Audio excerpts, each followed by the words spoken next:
Um, Hello, friends. Some views regarding the election that has just happened in London, and you might already know by now that British PM Cameron has been selected again and has become the Prime Minister of England for the second consecutive term. The takeaway from this, and in fact, why as an Indian I am interested in this election, I was interested in this election, though I did not do anything to promote it or.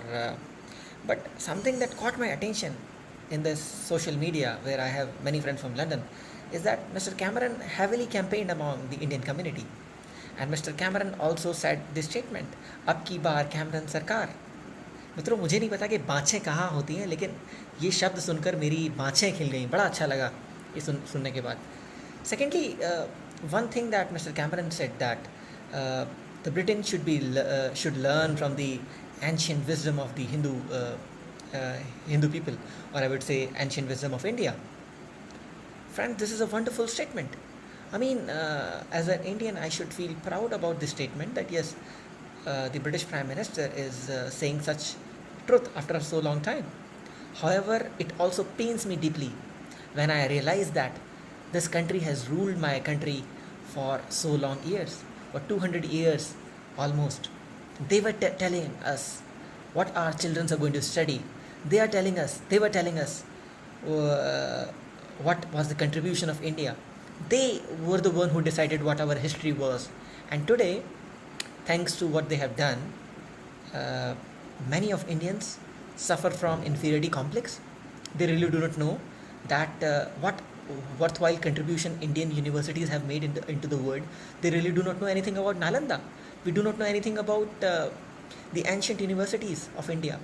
Friend, when the famous philosophers used to visit India, they used to describe it as a land of wisdom. And it is said that even the doorkeepers of Nalanda used to interview the students. That was the wisdom of our country, friends.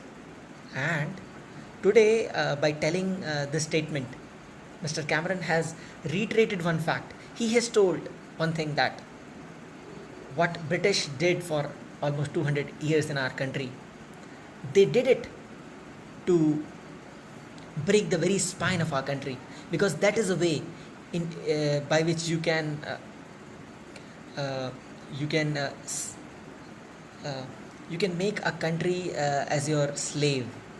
The people should not have any self-respect towards their culture, and they should not have a spine. They should feel indebted to the Britain civilization, and that's what has happened. And their rule continued for so long time. Friends, I see is a very good turning point.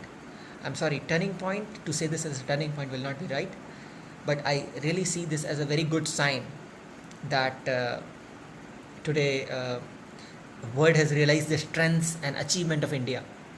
And I'm really very happy at this, and I feel that we are going on a right direction.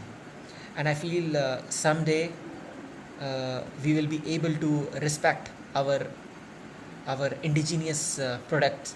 For example, the Ayurveda. It is such a wonderful system. The world has to know a lot. In the short video, I'll not be able to tell much more about Ayurveda and yoga and what great wonders it can do to the world. So, goodbye, friends. It was nice talking with you, and thanks for listening to me, and may God bless you. Thank you, friends. Bye bye.